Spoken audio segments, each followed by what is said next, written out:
Penjual es tebu yang sempat viral, dagangan 5.000 ditawar Rp500.000 kini kembali mendapatkan rezeki.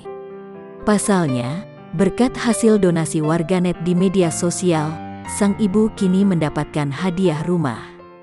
Momen tersebut terekam dari unggahan terbaru sosok yang memviralkan ibu penjual es tebu itu.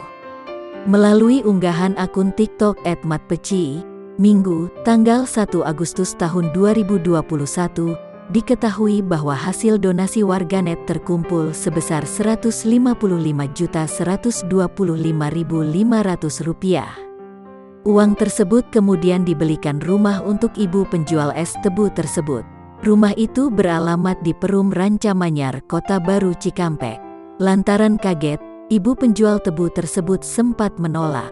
Namun setelah dibujuk, hadiah rumah hasil donasi itu lantas diterima.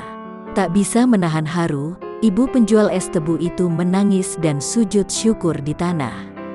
Rasa bahagia dan haru ibu tersebut tak terbendung saat diajak unyuk berkeliling rumah.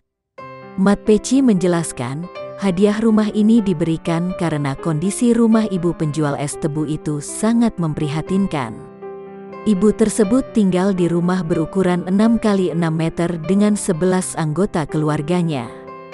Di rumah tersebut juga diketahui hanya ada satu kamar.